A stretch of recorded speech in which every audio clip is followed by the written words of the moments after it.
예전에 산수 시간에를 기억을 합니다. 더하기, 빼기, 곱하기, 나누기를 배웠던 적이 있습니다.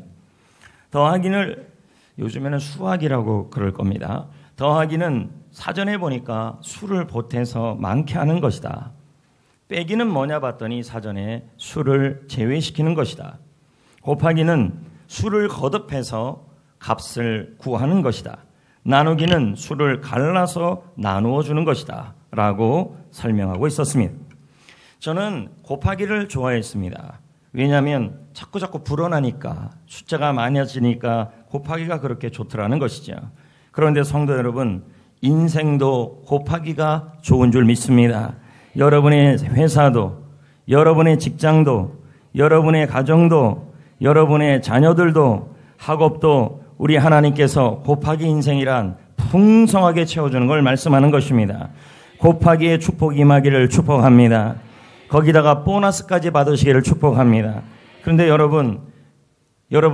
여러분의 인생과 가정과 직장과 그리고 학업과 가정 위에 하나님이 곱하기의 축복과 보너스의 축복을 받기를 원하시지 않습니까? 그렇죠? 그렇다면 오늘 그 원리를 설명해 드리겠습니다. 하나님이 여러분에게 보너스도 주시고 곱하기도 주시는 인생의 복, 이 복이 사업장에도 임하고 여러분의 인생에도 임하시고 자녀들에게도 임하시고 할렐루야 임하시기를 축복합니다. 그러기 위해서는 어떻게 해야 되는가? 우리는 곱하기와 보너스를 받기 위해 하나님이 말씀하신 원리가 바로 오늘 본문의 말씀입니다. 의에 줄이고 목을 말라라. 목에 말아라. 이 말은 결국 무엇을 의미하는 거냐면 나눗셈의 인생을 살라는 말입니다. 성경에서는 분명히 말합니다. 곱하기의 인생이 되려면 나눗셈의 인생을 살 때 이게 가능하다는 것이죠. 그러면 먼저 나눗셈의 인생을 살기 위해서는 먼저 우리 주위에 내가 나누어야 될 대상이 누군지를 먼저 알아야 합니다. 오늘 본문에 우리는 이렇게 나왔습니다. 의에 줄이고 목이 마른다. 근데 오늘 나눔의 대상을 볼 때 마태복음 25장 37절부터 40절 말씀에 보면 여기 또 의가 나와요. 근데 이 의인은 의인을 말하는 겁니다. 그럼 보자고요. 이 의인이 하는 행동이 뭔지 가만히 보면 나눔이에요. 그렇다면 마태복음 5장 6절과 나오는 의와 여기 나와 있는 의인은 같은 의미라는 말이에요. 이거 이제 좀 이따가 설명하겠습니다. 그러면 나눔의 대상을 한번 찾아봐야 합니다. 읽어볼까요? 시작. 그러니까 어느 때에 나그네 되신 것을 보고 헐벗은 것을 보고 옷을 입혔나이까. 계속이요. 어느 때에 병든 것이나 옥에 갇힌 것을 보고 가서 임금이 대답하여 이르시되 내가 진실로 너희에게 이르노니 너희가 여기 내 형제 중에 지극히 작은 자 한 명에게 한 것이 곧 내게 한 것이니라 하시고, 여기에서 보면 나눔의 대상이 나와요. 줄인 사람, 목마른 사람, 나그네 된 사람, 병든 사람, 옥에 갇힌 사람, 연약한 사람, 이 모든 사람들은 나눔이 필요한 사람이고 섬김이 필요한 사람이고 도움이 필요한 사람입니다. 줄인 자들에게는 먹을 것이 필요합니다. 목마른 사람들에게는 마실 것이 필요합니다. 나그네는 쉴 곳이 필요합니다. 헐벗은 사람은 옷이 없기 때문에 옷이 필요한 것이죠. 병든 사람은 치유가 필요하고 옥에 갇힌 사람은 사방이 다 막혀있기 때문에 위로가 필요합니다. 작은 자는 생계가 힘든 연약한 사람을 뜻합니다. 그러므로 시간과 물질이 필요합니다. 그런데 성도 여러분, 예수님은 이들에게 도움을 나누어 주라고 말씀하고 있습니다. 왜 그러냐면 이 섬기는 일, 나누는 일이 바로 의로운 일이기 때문인 것입니다. 자, 그럼 본문은 6절을 한번 보겠습니다. 시작을 이렇게 합니다. 팔복 중에 하나인데요. 의예라고 시작하고 있습니다. 맞습니까? 이 의라는 단어는 째데크입니다. 그 뜻의 어원은 어디냐면 쯔다카입니다. 이 쯔다카는 구제라는 단어입니다. 섬김이라는 단어입니다. 그러니까 아까 마태복음 25장의 의인하고 여기 의하고는 같은 단어라는 말입니다. 결국 의라는 건 뭐냐면 내 것을 가지고 다른 사람을 돕는 일에 사용하는 그 상황과 행위를 의라고 표현하는 것입니다. 그러면 의인은 누구냐? 자신의 것을 주어 다른 사람을 섬기며 나누는 사람이 마태복음에 말하는 의인이 되는 것입니다. 성도 여러분, 예수님은 나눗셈의 인생을 살아가는 사람을 의로운 인생, 바로 의인이라고 말하고 있습니다. 근데 본문에 나오는 이 대상들은 예수님이 말씀하시기를 남의 필요를 채워줬어요. 자신의 것으로 남을 도와줬어요. 그랬더니 의를 위해라는 말은 이건 다른 의미가 아니라 남을 섬기고 남을 돕다가 그리고 남을 구제하다가 자, 내 거를 나눠주니까 어떻게 됩니까? 배가 고파지는 거죠. 그리고 뭐예요? 목이 말라지는 거죠. 자, 한번 보자고요. 6절 말씀을요. 우리가 여기 의에 줄이고 목이 마른다고 이렇게 나와 있어요. 이게 그냥 보면 전혀 이해가 안 돼요. 야, 그러면 뭐 기도할 때 줄이고 목 말라야 하는가? 그런 의미도 있겠지만 정확한 원문의 해석은 뭐냐면 구제하다가 섬기다가 내가 굶주려지고 갈증하고 배가 고파지는 그러한 사람을 의미하는 거예요. 한번 예를 들어 봅시다. 자신이 먹을 것밖에 없어요. 저한테 오늘 먹을 정심 이 브레드 빵밖에 없어요. 그런데 내 옆에 있는 상대방을 봤더니 며칠 동안 아무것도 먹지 않았어요. 그런데 나도 이거밖에 없어요. 그렇다면 내 것을 이 사람에게 주면 나는 어떻게 돼요? 지금 정심은요? 굶지요. 그건 죽지는 않아요. 근데 며칠씩 먹지 못한 사람은 어떻게 해요? 꼭 먹어야 되는 거 아니겠어요? 그러니까 내 것을 주니까 오늘 나는 굶어야 되잖아요. 나누니까요. 결국 이게 뭐예요? 의의 줄인 모습이라는 거예요. 나눔 때문에 배가 고파지는 사람이에요. 내 거를 나눠주는 거니까. 다시 말씀을 드려볼게요. 저에게 마실 물이 있어요. 너무너무 아꼈어요. 여름이에요. 근데 저는 이 물을 마시지 못하면 오늘 목이 마를 거예요. 그런데 내 옆에 봤더니 3일 동안 물을 드시지 못한 분이 계셨어요. 이분이 더 목이 말라요? 제가 더 목이 말라요? 물은 누가 더 필요해요? 3일을 못 먹은 사람이 물을 못 먹은 사람이 필요한 거예요. 그러면 제가 이 물을 주게 되면 저는 지금 물을 먹어야 되는데 못 먹게 되니까 목이 말라요, 안 말라요? 갈증 나지요. 나누면서 물을 주니까 갈증이 나요. 근데 이 사람은 살린 거예요. 이해되시겠어요? 그러니까 이게 뭐예요? 바로 의의 모습이라는 거죠. 나도 물질이 없는데 나보다 더 물질이 없는 사람이 있어요. 내가 이 물질 나눠주게 되면 나도 먹고 오늘 지금 당장 먹고 살 게 없어요. 그런데 그걸 나눠줬어요. 나보다 더 옷이 없는 사람이 있어요. 나도 옷이 없지만 더 옷이 없는 사람이 있어요. 그래서 내가 입는 옷 하나를 줬어요. 그 나눔으로 인해 지금 여기서 나는 줄일 수가 있고 이 내가 나눠주는 것으로 인해서 지금 여기에서 내가 목이 마를 수가 있죠. 하지만 하나님은 나눗셈의 인생을 사는 사람에게 복이 있다고 말씀하고 있는 것입니다. 왜냐하면 하나님은 나눗셈의 인생에 대하여 곱하기를 주시겠다고 약속하고 있는 것입니다. 오늘 말씀에 이렇게 말합니다. 의에 줄이고 목이 마른 자는 내가 누군가를 섬기기 위해 의인이 되어서 헐벗은 자, 가난한 자를 위해서 내가 나누고 섬기고 봉사하고 나누는 사람에게는 의에 줄이고 목마른 자에게는 하나님이 뭐라고 그러냐면 줄여지는 것이 아니라 복이 있다고 말하고 있는 것입니다. 그 복이 뭐냐는 거죠. 자, 본문에는 이렇게 말하고 있습니다. 복이 있대요. 맞지 않습니까? 의에 줄이고 목마른 자의 복이 있대요. 그 복이 뭐냐는 거예요. 내 거를 나눠주고 내 것을 주었는데 하나님께서 복이 있다고 말해요. 그 복이 뭡니까? 아시아르 하나님이 날마다 매 순간마다 하나님이 곱하기를 해준다는 말이에요. 하나님이 함께 해줘요. 성도 여러분, 하나님은 지금 이 자리에서 아니 지금 여기에서 나눗셈의 인생을 살다가 때로는 줄이고 때로는 내가 더 손해보는 일을 당하고 억울하게 겪는 사람들이 있을 것입니다. 이런 자에게 하나님은 날마다 함께 해주시는데 여러분 우리 하나님이 날마다 함께 해주면요 마음은 평안해지는 것입니다. 행복해지는 것입니다.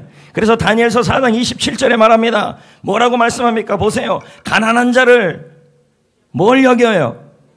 예, 가난한 자에게 베풀고 나누는 사람에게는 평안함이 장구하리라. 마음의 평안함이 지속되리라.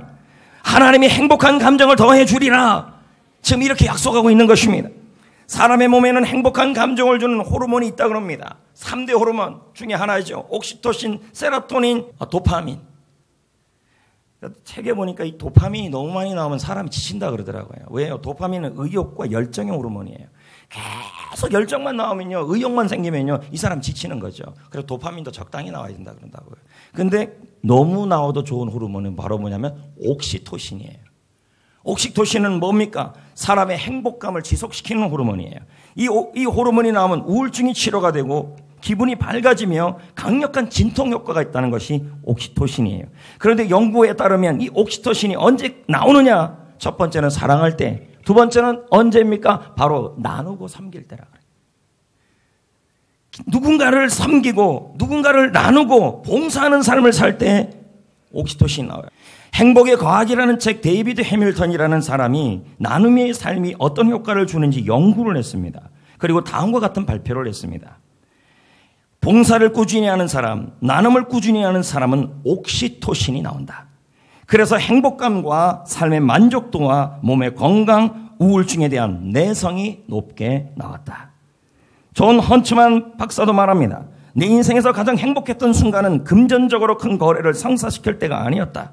도움이 필요한 사람을 도와줄 때 찾아왔다. 하나를 더 주면 그만큼 더 행복해진다. 성도 여러분, 우리가 나눗셈의 삶을 살아가면 비록 내가 어떨 때는 내가 먹을 것도 나눠주는 사람이 있어요. 전도하다가 내 돈을 써요. 막 그 사람에게 나눠요. 내가 이렇게 나눗셈을 삶을 살아야 되나? 어떨 때는 교회 봉사하다가 내가 밥을 사주고 뭐 나누기도 해요. 이럴 때 여러분, 이런 나눗셈을 삶을 살 때 이게 마이너스가 아니라 아쉐르 복이 있나니, 의에 줄이고 목마른 자는 복이 있나니, 하나님이 함께하여 주시고 날마다 함께하여 주셔서 마음의 평안함을 주시고 행복한 감정을 곱하기로 주실 줄 믿습니다. 옥시토신이 흘러나온다는 겁니다. 여러분, 나눗셈의 인생을 살아가는 사람은 하나님이 함께하여 주시는 것입니다. 함께하여서 뭘 해주실까요? 팔복 중에 한 복 아닙니까? 함께하여서 미움받을 때는 주님께서 천국을 주셔서 다스려 주시고, 내가 나눗셈의 인생을 살 때는 주님께서 어떻게 하여 주십니까? 함께 하여 주셔서 여러분을 배부르게 하여 주신다고 약속하고 있습니다. 볼까요? 6절을 볼까요? 읽어볼까요? 시작. 의에 줄이고 목마른 자는, 이거를 좀 쉽게 번역하면 이런 거예요. 내가 나누다가, 구제하다가, 섬기다가 줄이고 목마른 자는 복이 있나니, 이러면 이해가 잘 돼요. 이걸 의라는 단어가 해석이 안 돼서 너무 골치 아픈 거예요. 아까 보셨잖아요. 마태복음 25장 말씀 37절 말씀에 의인이 가로되, 의인이 이르되 내가 언제 헐벗은 자를 도왔고 내가 언제 가난한 자를 도왔습니까? 그 의인의 의가 바로 쯔다크예요.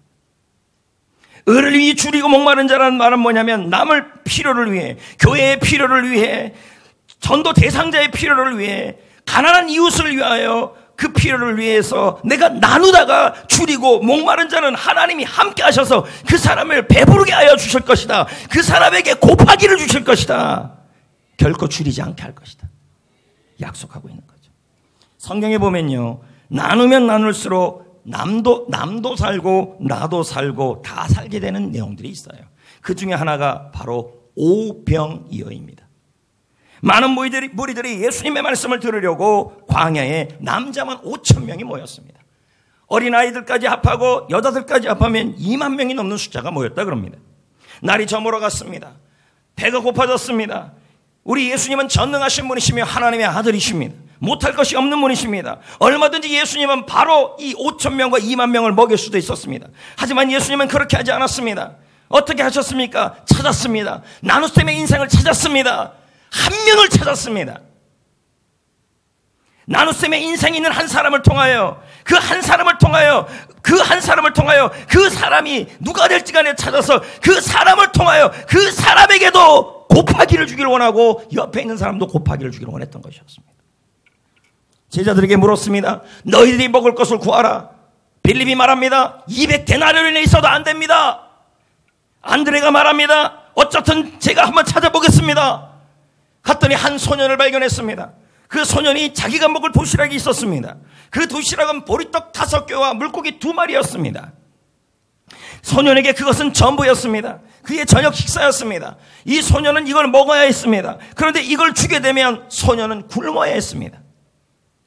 그날 저녁은 굶어야 합니다. 하지만 이 작은 소년은 자신의 보리떡 5개와 물고기 2마리를 제자들에게 줍니다. 제자들은 예수님에게 줍니다. 예수님은 이 보리떡 5개와 물고기 2마리를 하늘 우러러 축사하시고 축복하여 주셨습니다. 그리고는 이 소년의 것을 나누었습니다. 그러자 여러분 5,000명이 먹게 되었습니다. 2만 명이 먹게 되었습니다. 제자도 먹게 되었습니다. 소년도 먹게 되었습니다. 12 광주리가 남았습니다. 여러분 보십시오. 이 작은 소년은 자신의 도시락을 나누었습니다. 이거 나누면 이 소년은 굶어야 합니다. 그러나 나누면서 줄인 자는 복이 있나니, 나누면서 굶은 자는 복이 있나니, 나누면서 줄인 자는 복이 있나니 저희가 배부러질 것이다. 곱하기의 복이에요. 잠언 11장 24절에 구제를 좋아하는 자는 풍족하여질 것이다. 남을 윤택하게 하는 자는 자기도 윤택해질 것이다. 아들러의 식리학의 아들러는 말합니다. 내가 누군가를 도울 때 오히려 나 자신에게 더 큰 유익이 생긴다. 요즘 참 나누기 어려운 시대 아닙니까? 여러분, 나누는 것을 손해라고 생각하고 나누는 것을 피해라고 생각하는 분들이 있습니다. 그러면서 그럽니다. 내가 다니는 직장생활, 우리 자녀들, 우리 교회, 내가 다니는 회사, 주여 곱하기의 복을 주옵소서, 배부르게 하여 주옵소서, 풍성하게 하여 주옵소서, 하나님이 보너스까지 주시옵소서. 그렇게 기도만 합니다. 그러나 성경은 그렇게 말하고 있지 않습니다. 의에 줄이고 목마른 자가 복이 있다 그랬습니다. 나눗셈의 인생을 살아가는 자에게 하나님은 복이 있다. 하나님이 함께 하셔서 하나님께서 곱하기의 복을 내려주시고 풍성하게 하여 주신다고 약속하고 있는 것입니다. 그러므로 이제 어떻게 해야 할까요? 어떻게 하긴요. 하나님의 곱하기를 기대하면서, 하나님의 채우심을 기대하면서 지금 여기에서 나누며 살아가셔야 합니다. 전도서 11장 1절을 한번 볼까요? 참 이상한 말씀이 나와요. 여기 보면 이런 말씀이에요. 너는 내 떡을 어디다 던지래? 물 위에 던지라. 여러분 떡을 이동저수지에다가 던지면 찾을 수 있어요? 없어요. 여기 의미가 들어있는 거예요. 내가 한 구제를 찾으려고 하지 말아라. 내가 한 나눔을 찾으려 하지 말아라. 내가 한 섬김을 찾으려 하지 말아라. 여러분을 위해 도로 찾으리라. 이 말은 뭘까요? 네가 찾는 사람에게 찾으려 하지 말고 하나님이 도로 찾아준다는 거예요. 자, 여러분, 고대 히브리인들은 구제와 나눔에 대하여 되돌려 받을 수 없는 일이라고 생각을 했어요. 나눔을 물에 던지는 일이라고 생각을 했어요. 근데 우리는 이렇게 생각했잖아요. 내가 누군가에게 기부를 했으면, GIVE를 했으면 반드시 그 사람이 그걸 기억하고 테이크해 주기를 원해요. 기브 앤 테이크. 가져오길 바라는 거죠. 근데 우리 하나님은 뭐라 그러냐면, 네가 누군가 어려운 사람에게 섬겼느냐, 전도 대상자를 섬겼느냐, 교회를 섬겼느냐, 누구를 섬겼느냐, 어려운 이웃을 섬겼느냐, 그렇다면 그 섬긴 것은 그 사람에게서 되돌려 받으려고 하지 말아라. 그럼 누구예요? 반드시 여도를 위해 되돌려 받을 것인데, 유대인들은 말하기를 누가 되돌려 주냐면 하나님이 되돌려 준다. 할렐루야, 할렐루야. 여러분, 지금 여기에서 우리는 하나님이 갚아주시는 게 더 큰 복인 줄 믿습니다. 그러므로 지금 여기에서 나눗셈의 인생을 살아가는 삶은 뺄셈으로 사는 것이 아니라, 손해가 아니라 오히려 하나님이 주시는 곱셈의 삶을 살아가는 것이고 하나님이 채워주는 삶이 되는 줄 믿습니다. 근데 우리는 어떻게 생각해요? 나누는 거, 섬기는 거 반드시 뭐예요? 기부했으면, GIV했으면 테이크, 기억해줘야 된다, 알아줘야 된다, 그 사람이 꼭 칭찬해줘야 된다, 이렇게 생각한다는 거예요. 근데 성경은 그렇게 말하고 있지 않아요. 너는 내 떡을, 내 섬김과 내 나눔을 물에 던져라. 여러분을 위해 도로 찾을 것이다. 이건 하나님이 갚아주신다. 그 사람에게서 받으려 하지 말아라. 그 전도 대상자에게 받으려 하지 말아라. 이 말이에요. 성도 여러분, 지금 여기에서 나누어야 합니다. 지금 여기에서 나눗셈의 인생을 살아가야 합니다. 그럴 때 하나님은 여러분의 인생과 자녀와 이 직장과 일터에 우리 하나님께서 되돌려 주시는데 배부르게 곱하기와 보너스로 갚아주실 것입니다. 아멘. 그래서 어떻게 지금 여기서 나누어야 될까요? 아낌없이. 저는 여러분에게 묻고 싶어요. 여러분이 하는 일, 여러분의 손을 닿는 모든 일이 하나님이 복을 주기를 원하십니까? 다시 한번 묻겠습니다. 하나님이 여러분이 하는 일과 여러분의 손이 닿는 모든 일에 복 주시기를 원하십니까? 그렇다면 여러분, 나눗셈의 인생을 살아가야 합니다. 신명기 15장 10절에 말씀합니다. 한번 볼까요? 너는 반드시 그에게 줄 것이다. 나옵니까? 줄 때는 어떻게 주래요? 아낌없는 마음으로. 아끼는 마음을 품지 말 것이다.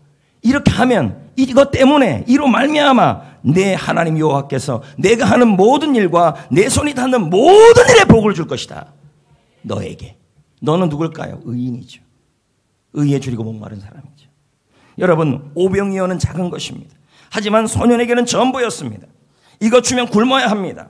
그런데 이 소년은 아끼지 않았습니다. 주가 일하시네. 주가 일하시네. 그 다음 가사가 주께 아끼지 않는 자예요. 이거 주면 굶어야 했습니다. 그런데 이 소녀는 아끼지 않았습니다. 그럴 때 하나님이 어떡합니까?